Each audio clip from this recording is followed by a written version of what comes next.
Bonjour à vous. Bienvenue sur la chaîne Histoire et Confession, merci de vous abonner à la chaîne pour ne rater aucune histoire.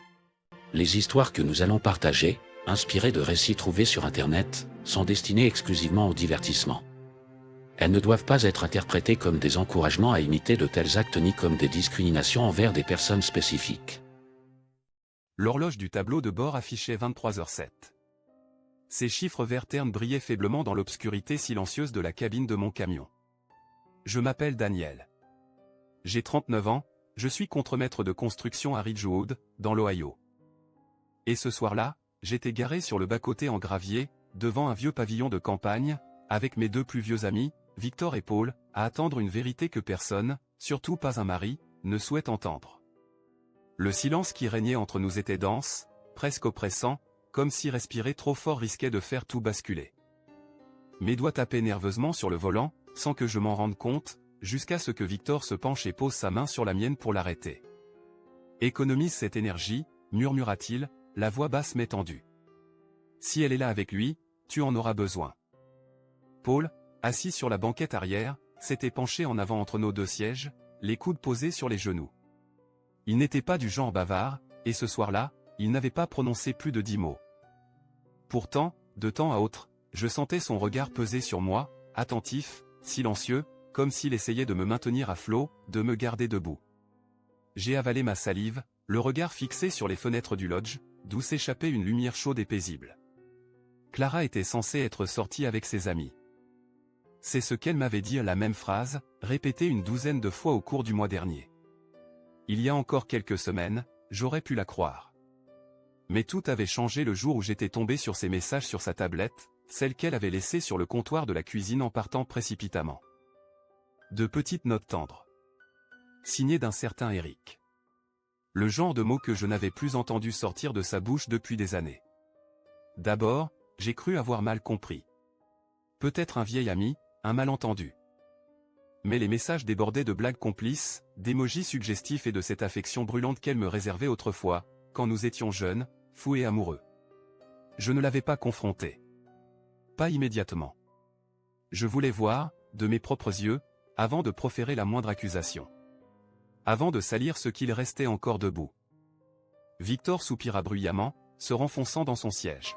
« Mec, si elle me trompe, je jure que je m'en charge, les jeux interrompus. » Ma voix avait claqué, plus dur que je ne l'aurais voulu. Mais ce soir, je n'avais ni la force ni la patience pour affronter son feu. Si on voit quoi que ce soit, c'est moi qui m'en occupe. Victor me lança un regard de côté, sa mâchoire se contractant lentement. Très bien, mais si ce type tente quelque chose. Il n'eut pas le temps de finir. Paul posa une main ferme sur l'épaule de Victor. Attendons un peu. Personne ne bougea. La voix calme de Paul avait encore une fois joué son rôle d'équilibre face au tempérament imprévisible de Victor, et à cet instant, je lui étais profondément reconnaissant d'être là. Les minutes s'écoulaient lentement, chacune s'étirant au-delà du supportable, jusqu'à devenir presque douloureuse. Puis, à 23h23, je l'ai vue. Clara est apparue derrière une large fenêtre, portant ce pull bleu pâle que je lui avais offert pour Noël. Mon cœur s'est figé. Elle n'était pas seule. À ses côtés se tenait Eric le grand, bien mis, l'allure soignée, le genre de type qui passait sa journée dans un bureau climatisé, loin de la sueur et de la poussière des chantiers. Clara riait à quelque chose qu'il venait de dire, sa tête se penchant légèrement vers lui, sa main effleurant son bras comme si ce geste lui appartenait, comme s'il allait de soi. Ma poitrine se contracta violemment. Mon pouls battait dans mes oreilles, lourd, irrégulier, couvrant tous les sons autour de moi. C'était là. La preuve. Incontestable. Sous mes yeux. À côté de moi, les poings de Victor se serraient. « Tu vois ça? Tu la vois ?» Je ne répondis pas. Je ne pouvais pas. Mes yeux restaient accrochés à Clara, à la manière dont elle se penchait vers Eric, exactement comme elle se penchait autrefois vers moi, quand nous étions affalés sur le canapé à regarder des navets. J'eus un instant l'impulsion de détourner le regard, de me protéger. Mais c'était impossible. J'assistais à l'effondrement de ma vie, lentement, méthodiquement, comme au ralenti. Derrière moi, Paul poussa un soupir et secoua la tête. « Je suis désolé, mec. J'espérais qu'on se trompait. » Mes mains s'étaient resserrées autour du volant au point qu'il craquait sous mes doigts. Ma bouche était sèche, mon esprit éclaté, comme si mes pensées s'étaient brisées en 1000 morceaux de verre. J'avais imaginé cette scène des centaines de fois. Pourtant, rien ne m'avait préparé à la douleur réelle de ce moment. Victor se pencha vers moi. « Et maintenant ? Tu veux entrer là-dedans et leur montrer qui commande ? » « Non, » répondis-je d'une voix calme. « Pas encore. » J'étais moi-même surpris par la stabilité de mes mots. Pendant un long moment, aucun de nous ne parla. Nous restâmes là, immobiles, dans l'obscurité, trois hommes observant une femme que je croyais connaître mieux que quiconque. Et tandis que mes yeux restaient rivés sur le visage souriant de Clara, quelque chose d'inattendu se forma en moi. Une chose froide. Dure. Tranchante. Je sus alors que, quoi qu'il advienne ensuite, je ne la laisserai pas partir en croyant qu'elle avait eu le dernier mot. Ce soir, j'obtiendrai ma propre forme de justice. L'air froid de la nuit me frappa le visage quand j'ouvris la portière du camion et sortis sans bruit, refermant la porte d'un clic discret. Victor et Paul me suivaient de près, leurs bottes crissant sur le gravier. Personne ne dit un mot. Le seul bruit perceptible était un éclat de rire étouffé provenant de l'intérieur du lodge. Le rire de Clara. Il me transperça comme une lame, acéré, précis, cruel. Mais je refusais de me laisser submerger. Je devais rester concentré. Je me tournai vers l'arrière du camion et attrapai le sac à outils posé sur le plateau. À l'intérieur, il y avait une paire de pinces coupantes, une clé à molette, et 2 petites bombes fumigènes que Paul avait récupérées plus tôt dans la journée. Je ne lui avais pas demandé d'où elles venaient. Je n'en avais rien à faire. Tout ce qui comptait, c'est que ce soit rapide. Propre. Victor se pencha près de moi, son souffle formant une buée tremblante dans l'air glacé. « T'es sûr de toi, mec ? Parce qu'une fois que ça commence, on ne revient pas en arrière. » « Je n'ai jamais été aussi sûr de quoi que ce soit, » répondis-je d'une voix calme, presque étonnamment posée. « Elle a choisi ça. » Paul hocha lentement la tête. Son regard était grave, ferme. « Alors on le fait à ta façon. » Nous nous glissâmes le long du bâtiment, longeant les murs dans l'ombre. Le parking était presque désert, seulement quelques voitures sous la lumière tremblotante d'un vieux lampadaire. Mon cœur battait fort, oui, mais mes pas restaient précis, contrôlés. J'avais connu assez de situations critiques sur les chantiers entre les intempéries, les machines imprévisibles, et les hommes au bord de l'épuisement pour savoir que la seule chose qui comptait dans un moment comme celui-ci, c'était le sang-froid. Le boîtier électrique se trouvait à l'arrière du lodge, à moitié dissimulé derrière une pile de bois de chauffage.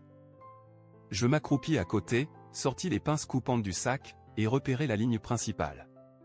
Mes mains ne tremblaient pas. Je serrai les dents, plaçai les lames sur le câble, et coupai.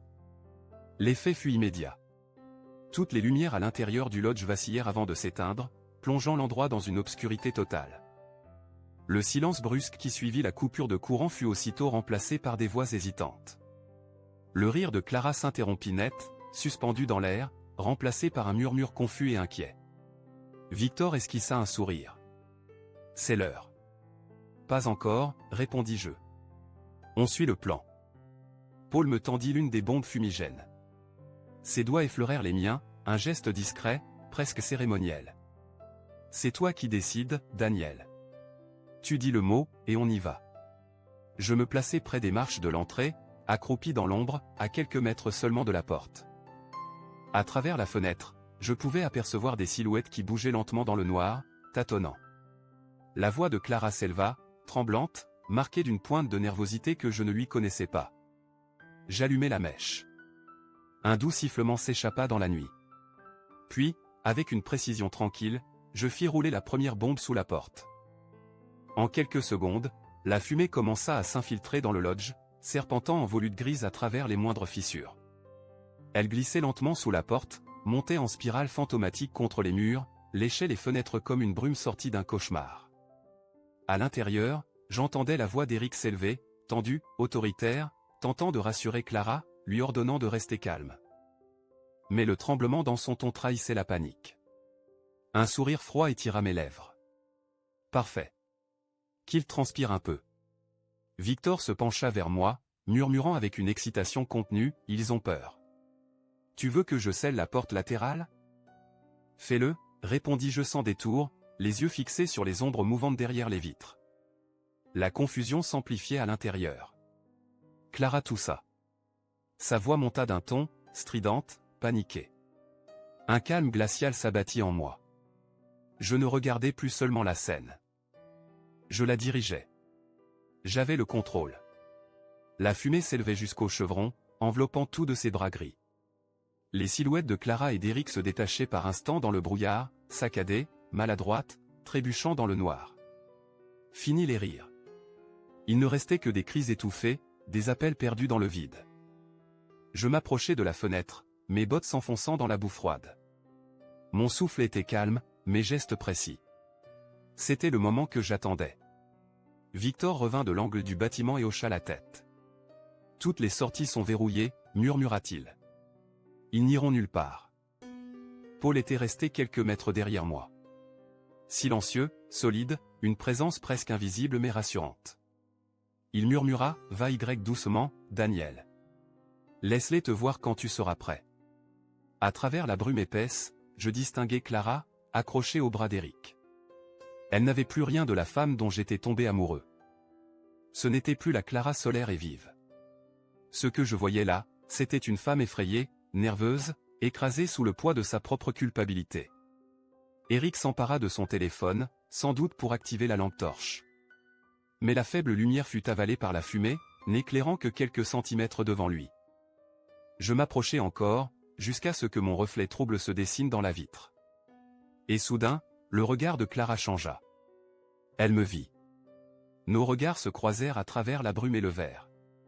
Je vis son visage se décomposer, le sang quitter ses joues. Elle resta figée, bouche entr'ouverte, incapable de dire un mot. Puis, dans un souffle, à peine audible, « Daniel ?» Sa voix était étranglée, chargée d'émotion. Mais je ne répondis pas. Je restai immobile, impassible, laissant le silence s'installer entre nous, aussi épais que la fumée. Elle savait. La peur dans ses yeux le disait, elle comprenait pourquoi j'étais là. Eric, remarquant son trouble, se tourna vers la fenêtre, tentant de percer le brouillard de ses yeux plissés. « Qui êtes-vous » lança-t-il d'une voix tendue, plus aiguë qu'il ne l'aurait voulu. « Vous ne pouvez pas juste. » Je fis un pas en avant. Mes bottes craquèrent sur le gravier humide. Les mots moururent dans sa gorge. Il n'y avait rien à dire. Mon silence était plus éloquent que n'importe quel discours. Il portait en lui chaque trahison, chaque nuit blanche, chaque moment de rage et de doute accumulé ces dernières semaines. Eric recula d'un pas, jetant un regard incertain à Clara, comme s'il espérait qu'elle lui explique. Mais elle ne dit rien. Au lieu de cela, elle serra son bras plus fort, et sa voix trembla. « Daniel, s'il te plaît. Ce n'est pas ce que tu crois. » Je penchai légèrement la tête, mes yeux fixés dans les siens. Elle vacilla. Ses mots s'évanouirent dans l'air saturé de fumée. Eric tenta à nouveau, sa voix un peu plus forte, comme s'il voulait reprendre le contrôle de la situation. Mais une fissure y vibrait clairement. « Eh, mec, tu dois reculer. C'est une propriété privée. Tu peux pas juste. » Je levai lentement la main. Pas pour menacer.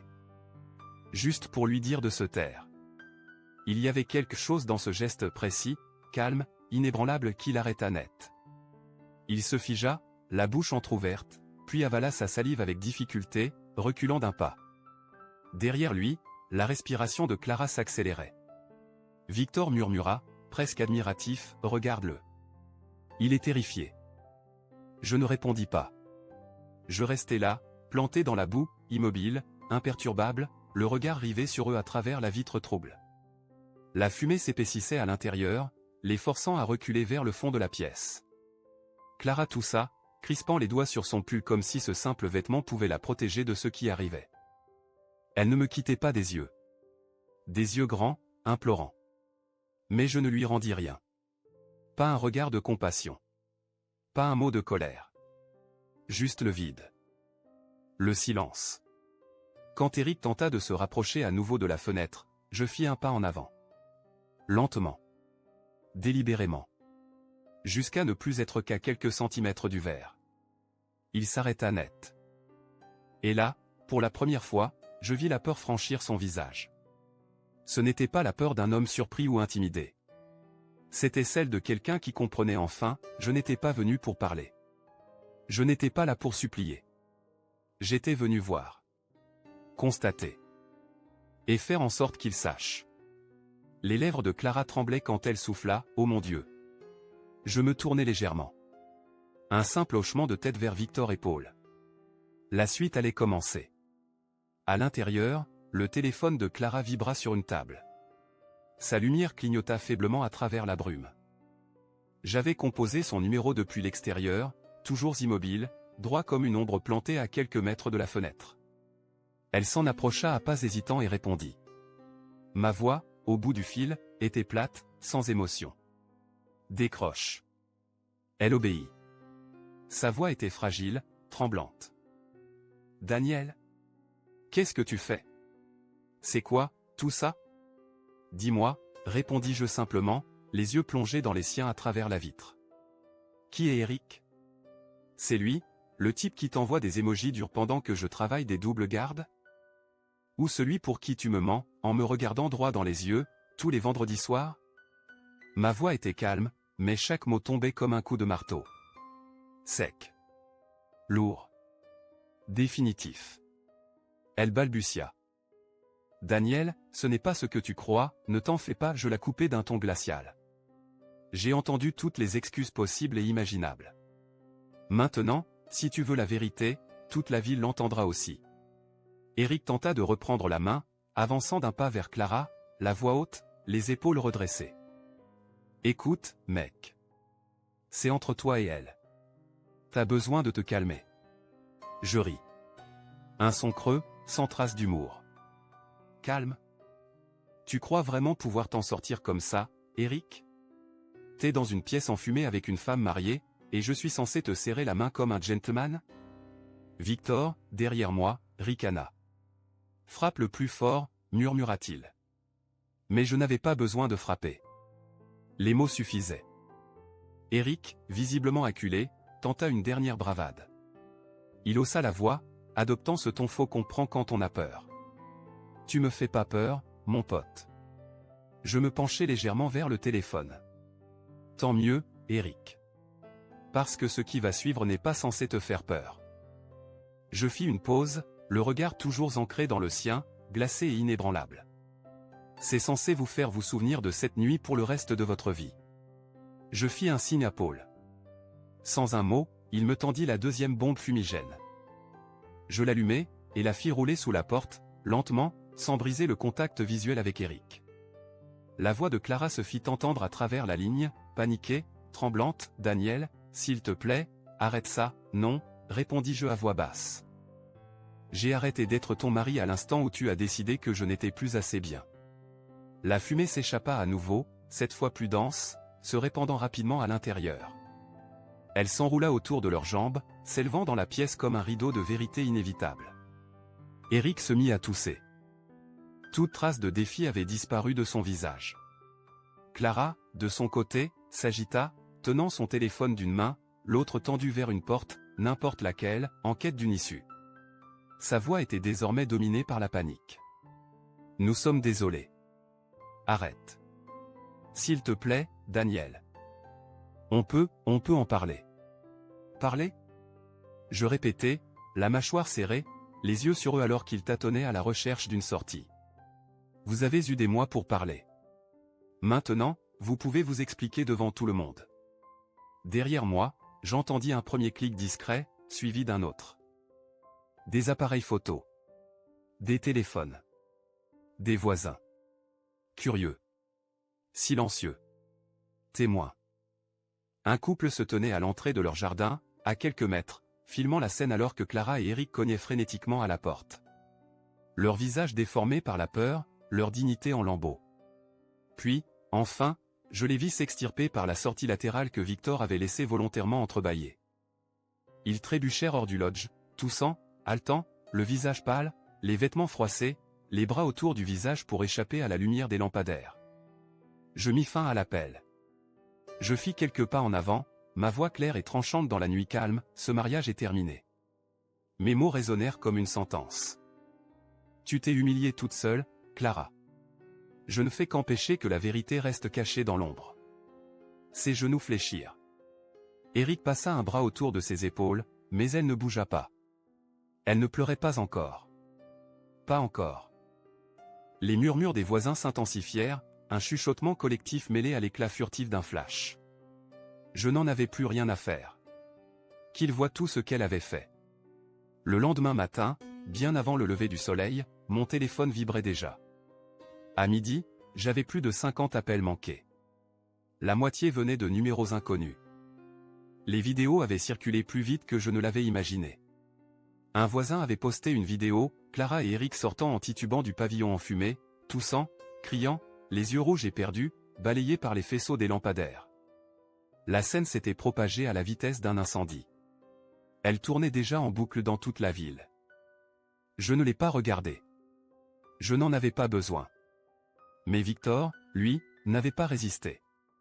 Il m'avait envoyé un texto quelques heures après, « Mon frère, tu es devenu viral. Tout le monde en parle. Tu es une sacrée légende. » Légende ou pas, je ne me sentais pas comme tel. Assis seul dans ma cuisine, je fixais une tasse de café refroidi depuis longtemps. Le silence dans la maison semblait plus lourd que jamais, étouffant, presque hostile. Le nom de Clara apparaissait sur l'écran de mon téléphone toutes les quelques minutes. Appels, SMS, messages vocaux. Tous restaient sans réponse. Je ne voulais ni ses excuses, ni ses explications. Plus maintenant. Cet après-midi-là, ce fut au tour des autres de faire vibrer mon téléphone. Des amis, des collègues. Certains envoyaient des messages de soutien, « Tu as fait ce que n'importe quel homme aurait fait ». D'autres étaient curieux, avides de détails, me demandant si les rumeurs étaient vraies. Même le contremaître d'un chantier voisin m'avait appelé. Il m'avait dit que les gars étaient avec moi, que j'avais gagné leur respect. J'aurais dû me sentir validé. Fier. Vengeur. Mais tout ce que je ressentais, c'était un vide. Une grande étendue grise, sourde, inutile. La vengeance n'avait rien guéri. Elle avait juste creusé plus profondément. Ce soir-là, Victor et Paul passèrent à la maison. Ils apportèrent un pack de 6 et 2 grandes pizzas, comme on viendrait fêter une victoire. Victor me donna une tape dans le dos, enthousiaste, presque euphorique.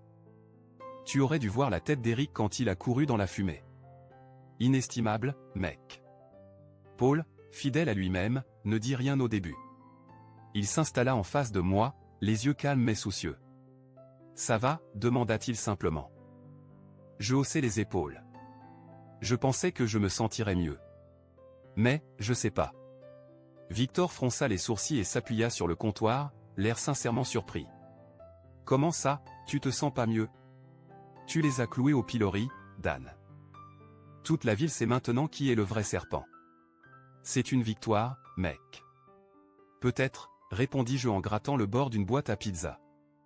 Mais j'ai passé 15 ans avec Clara. Et tout ce que je ressens maintenant, c'est du vide. Paul hocha lentement la tête, les yeux dans les miens. Ça prendra du temps. On ne peut pas simplement brûler quelque chose d'aussi gros et repartir propre. Je ne dis rien. Je savais qu'il avait raison. Les 2 jours suivants passèrent sans bruit, ou presque. Clara continuait d'envoyer des messages. Chacun plus désespéré que le précédent. S'il te plaît, Daniel, on peut parler? Tu ne comprends pas ce qui s'est vraiment passé. Je t'aime. J'ai fait une erreur. Réponds-moi juste. Je les supprimais tous. Et la 3e nuit, je coupais mon téléphone entièrement. Plus de vibrations. Plus de messages. Plus de voix. Je n'avais pas besoin d'entendre ses pleurs. Je n'avais pas besoin de la voir pleurer pour ce qu'elle avait détruit. Les seules personnes que je laissais encore entrer étaient Victor et Paul. Chaque jour, l'un ou l'autre passait, parfois les deux. Ils s'assuraient que je mangeais, que je me levais, que je ne sombrais pas dans une spirale sans fin. Leur présence tenait debout ce que je n'arrivais plus à porter seul.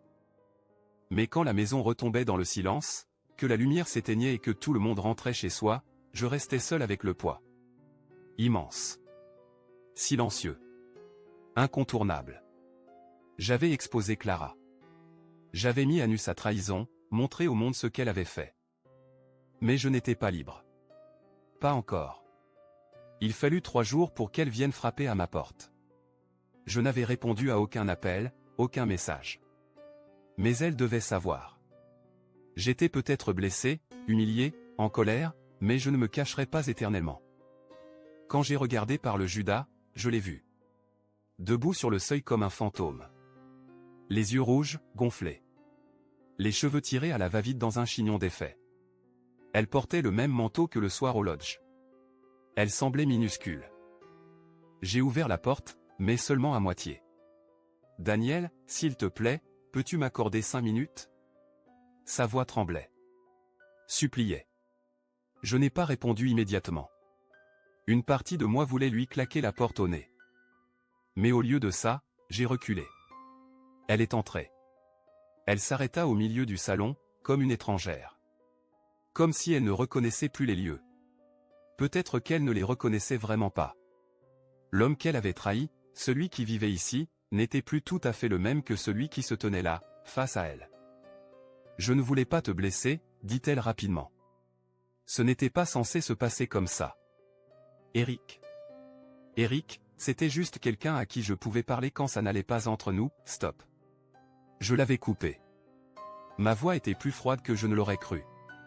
Ne me sers pas le discours du « ça n'allait pas ». Si on avait eu des problèmes, tu pouvais venir me voir. On aurait parlé, on aurait réglé ça ensemble. Au lieu de ça, tu as ri avec lui pendant que je tuais mes journées et mes nuits à bosser pour cette maison. Pour nous. Elle tressaillit. Comme si chaque mot était une gifle. Je t'aime toujours, murmura-t-elle. J'ai fait une erreur, Daniel, mais je n'ai jamais cessé de t'aimer. S'il te plaît, on peut réparer ça. Je la fixais. J'essayais de retrouver sur son visage la femme que j'avais épousée. Celle que j'avais aimée. Celle que j'avais cru connaître. Réparer ça? Tu sais combien de fois tu m'as menti? Combien de soirs tu m'as dit que tu travaillais tard ou que tu étais sorti avec des amis? Et moi, je t'ai cru. Je voulais te croire, Clara. Les larmes coulaient sur ses joues. Elle fit un pas vers moi, hésitante, brisée. Je ferai tout. Je vais couper les ponts avec Eric. C'est déjà fait. Ne jette pas tout, s'il te plaît. On a partagé 15 ans de vie. Je secouai lentement la tête. Chaque mot m'arrachant un peu plus. Tu l'as jeté, le jour où tu l'as choisi, lui, au lieu de moi. Ma voix ne tremblait plus. Le mariage est terminé, Clara. Il n'y a plus rien à sauver. Elle resta là, figée, sanglotant doucement. Puis, au bout d'un long silence, elle hocha la tête. S'essuya les joues du revers de la main, sans me regarder. Si c'est ce que tu veux, alors je suppose que c'est un au revoir. Je l'accompagnai jusqu'à la porte. Le cœur lourd, mais le pas certain. Quand elle franchit le seuil, je refermai doucement derrière elle. Et cette fois, je ne regardais pas par le Judas. Au revoir, Clara. Je la regardais s'éloigner dans l'allée, les épaules voûtées comme si chaque mensonge qu'elle m'avait raconté pesait désormais sur son dos. Et peut-être que c'était le cas.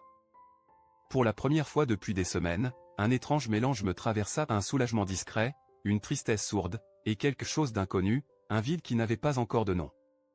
Après son départ, la maison avait le goût d'un sanctuaire abandonné. Ses affaires étaient toujours dans le placard. Son parfum flottait encore dans le couloir. Mais tout cela me semblait étranger, déplacé, comme les vestiges d'une vie dont je ne faisais plus partie. Je ne savais pas quoi faire de ce silence, ni de moi-même. Cette première semaine, je mangeais à peine. Je passais des heures à la table de la cuisine, à contempler mes mains calleuses, à me demander si, malgré tout ce que j'avais accompli, je ne l'avais pas laissé me détruire plus que je ne l'avais voulu. C'est Victor qui m'a sorti de cette torpeur. Il est arrivé sans prévenir, tambourinant à la porte jusqu'à ce que je cède et vienne ouvrir. « Tu en as assez de rester dans ce tombeau, dit-il d'un ton bourru, mais sans amertume. Viens avec moi. On va à la salle de sport. Tu dois transpirer pour évacuer ce poison. » Paul nous a rejoints, toujours calme, mais ferme à sa façon. « Tu n'es pas obligé de tout faire aujourd'hui, m'a-t-il dit. Mais tu ne peux pas rester coincé. Un pas à la fois, mec. » La première séance fut brutale. Mes muscles hurlaient, mes poumons brûlaient, mon corps criait son épuisement. Mais au bout d'une heure à soulever de la fonte et courir jusqu'à sentir mes jambes trembler, quelque chose en moi s'était déplacé. léger. Presque imperceptible. Mais réel. Un soupçon de contrôle revenait. On en fit une routine. Tous les 2 jours, on s'y retrouvait. Et chaque goutte de sueur semblait emporter un peu du poids de la trahison. Je recommençais à respirer. Un samedi, j'ai décidé de m'attaquer à la maison. J'ai ouvert le placard et sorti les vêtements de Clara. Je les ai pliés sans émotion, les empilant dans des cartons. Vieilles photos, souvenirs de vacances, cartes d'anniversaire, tout y est passé. À chaque fois que je fermais un carton avec du scotch, j'avais l'impression de sectionner un autre fil qui me retenait encore au passé. Ce soir-là, dans la chambre d'amis, je suis tombé sur ma guitare, couverte de poussière. Je ne l'avais pas touchée depuis des mois. Je l'ai accordée. Lentement.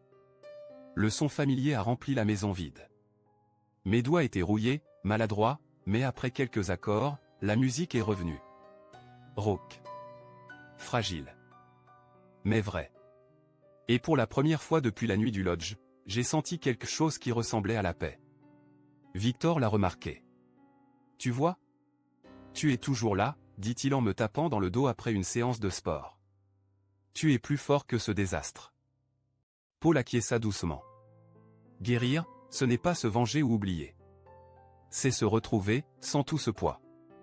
Le soir, j'avais pris l'habitude de m'asseoir sur le porche avec ma guitare, de regarder le soleil se coucher lentement derrière le jardin en jouant quelques notes. Le silence ne me faisait plus peur. Il n'était plus lourd. C'était un espace. Un espace que je pouvais remplir de ma propre voix. De ma propre vie. Et puis, il y eut ce soir-là, chez Victor. Son jardin bourdonnait de rires et de conversations. Il avait organisé un barbecue décontracté, comme il en faisait souvent à la fin de l'été. Il avait insisté pour que je vienne. T'as besoin de voir des gens normaux, pas de passer toutes tes nuits à parler à ta guitare et ruminer tes pensées noires. C'est là que j'ai rencontré Sophie. J'ai failli ne pas y aller. Honnêtement, j'avais presque trouvé une excuse pour rester chez moi, prétexter une fatigue, un mal de tête, n'importe quoi. Mais Paul était arrivé sans prévenir, comme il le faisait si bien, et s'était planté dans mon entrée. Je pars pas d'ici tant que t'es pas monté dans le camion. Alors j'ai cédé. Par lassitude, par amitié, peut-être un peu des deux. Sophie était là, près de la table de pique-nique, riant avec la femme de Victor d'une plaisanterie qui les faisait visiblement pleurer de rire. Elle avait ce sourire franc, lumineux, qui ne sonnait ni forcé ni poli. Juste vrai. Authentique. Et c'était exactement ce que je ne savais plus chercher chez quelqu'un. Victor me fit signe d'approcher, l'air content de lui. Daniel, voici Sophie. C'est grâce à elle que cette soirée ne ressemble pas à 3 mecs assis en rond à bouffer des burgers cramés. Elle rit et me tendit la main. Salut, Daniel. J'ai beaucoup entendu parler de toi. J'espère que du bien. Surtout des mensonges, répondis-je avec un demi-sourire en lui serrant la main. Je fus surpris de constater à quel point sa présence était facile. Il n'y avait pas ce filtre invisible, cette tension qui m'avait accompagné dans chaque interaction depuis des semaines. Le genre de poids qui vous fait parler en demi-mot, qui vous fait surveiller vos silences autant que vos phrases. Nous avons fini par discuter alors que les autres se dirigeaient vers le grill. Elle avait remarqué les callosités sur mes doigts. « Tu joues de la guitare ?» Et nous avions parlé. De musique, de vieux groupes de rock, des morceaux que je jouais, des accords que j'aimais. 20 minutes passaient comme si le temps n'existait plus. Naturellement. Sans effort. Et pour la première fois depuis longtemps, je ne marchais pas sur du verre brisé. Avec Clara, chaque échange avait fini par ressembler à une négociation sous tension. Une prudence étouffante. Avec Sophie, je respirais. Elle ne m'avait posé aucune question sur le lodge, sur la vidéo, sur la honte publique. Elle ne me voyait pas comme une histoire virale, mais comme une personne. Au fil des 2 semaines suivantes, on avait commencé à se retrouver, d'abord pour un simple café. Je m'attendais à ces silences gênants, ces échanges polis qui sonnent creux. Mais non. Elle rendait les choses simples. Assis près d'une fenêtre dans un petit café du centre-ville, on échangeait des anecdotes sur des road trips, des endroits qu'on rêvait de visiter un jour, sans pression, sans attente. Et je me surpris à rire. Sincèrement. Fort. Longtemps.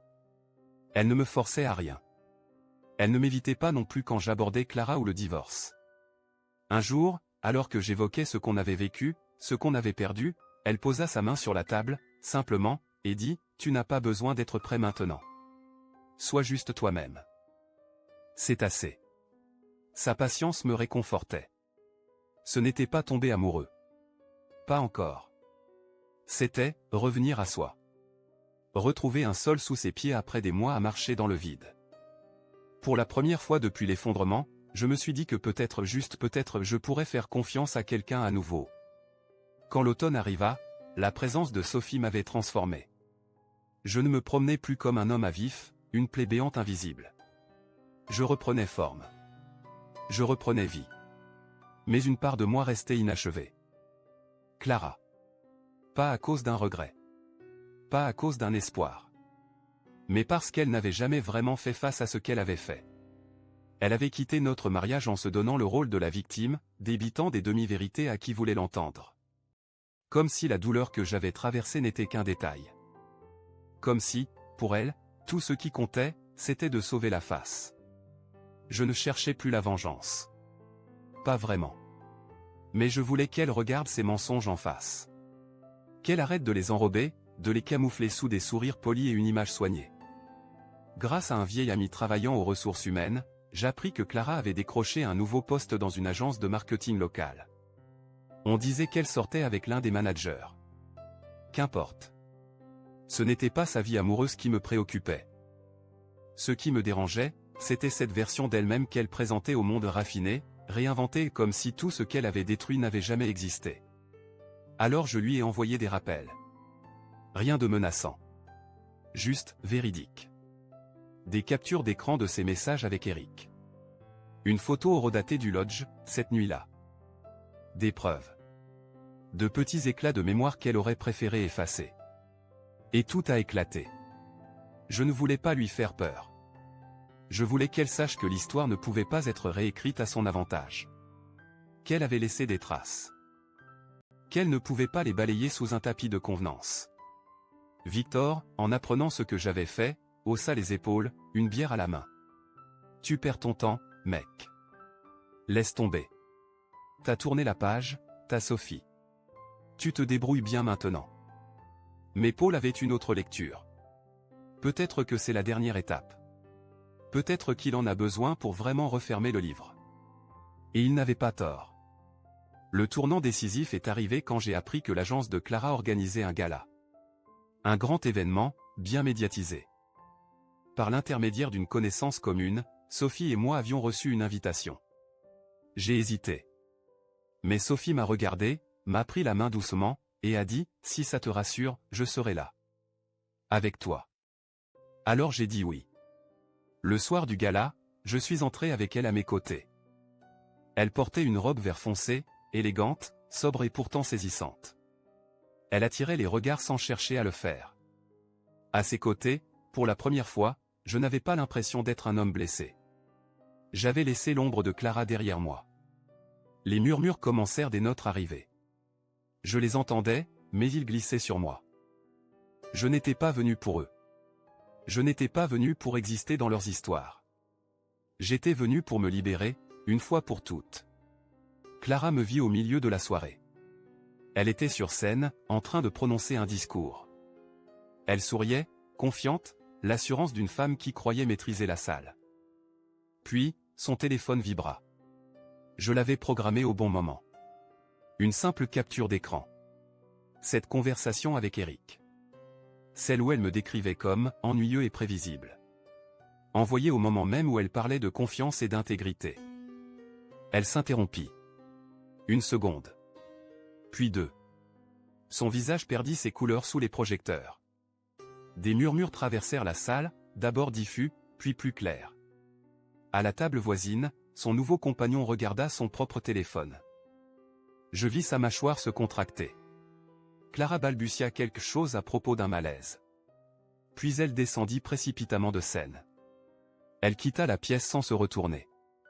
Je ne la suivis pas. Je n'en avais pas besoin. Je restais là, la main de Sophie serrée dans la mienne, chaude et ancrée dans le présent. La vérité avait parlé. Sans bruit. sans cri, sans colère. Et pour la première fois, j'ai senti la paix. La façade s'était effondrée. Et je n'avais même pas eu à lever le petit doigt. Nous sommes rentrés chez nous en silence, Sophie et moi. Un silence doux, paisible. Un silence qui ne pesait plus. Mais ce n'était pas le silence pesant et douloureux que j'avais connu. C'était le calme. Pour la première fois depuis le début de cette histoire, je ressentais une paix réelle. Pas une illusion, pas un apaisement de surface. Une paix profonde, silencieuse, honnête. Le masque de Clara était tombé, et je n'éprouvais plus le besoin de porter le poids de sa trahison. Elle avait montré à tout le monde qui elle était vraiment, et moi, je n'avais eu besoin de prononcer aucun mot. Le lendemain matin, je me suis assis sur ma véranda avec une tasse de café chaud entre les mains, observant le soleil étendre ses premiers rayons sur le jardin encore endormi. Je repensais à tout ce que j'avais traversé ces derniers mois, la colère, l'humiliation, la soif de vengeance et à quel point rien de tout cela ne m'avait apporté le soulagement que j'avais cru y trouver. Ce qui me libérait aujourd'hui, c'était cette vérité simple, je ne tenais plus à Clara. Je n'étais plus en colère. Je n'étais plus amoureux. Elle n'était plus qu'un souvenir. Une connaissance floue au milieu d'un passé que je n'avais plus besoin de revisiter. Sophie me rejoignit sur le porche. Les cheveux encore en bataille, elle portait ce sourire doux, chaleureux, qui n'attendait rien de moi. Elle ne posa aucune question sur Clara. Ni sur le gala. Elle me tendit simplement une autre tasse de café, et s'assit à mes côtés. Sa seule présence me suffisait. « Tu as l'air plus léger », dit-elle en me regardant. « Comme si tu respirais enfin à nouveau. »« Je crois que oui », répondis-je. Pendant longtemps, j'ai cru que la vengeance me guérirait. Mais ce n'est pas le cas. Elle ne fait que maintenir la blessure ouverte. Elle hocha doucement la tête, sans chercher à combler le silence. C'était quelque chose que j'aimais chez elle. Elle ne poussait pas. Elle ne comblait pas. Elle comprenait. Plus tard dans la semaine, Clara appela une dernière fois. Je ne répondis pas, mais j'écoutais son message. Sa voix était brisée, lasse, vidée de toute illusion. « Je suis désolé, Daniel. Je ne sais pas qui je suis sans toi. J'espère que tu me pardonneras un jour. » Je ne ressentis ni colère, ni rancune.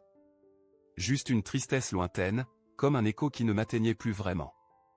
Et dans la pièce vide, je murmurais « Je te pardonne ». Mais ce pardon n'était pas pour elle. C'était pour moi.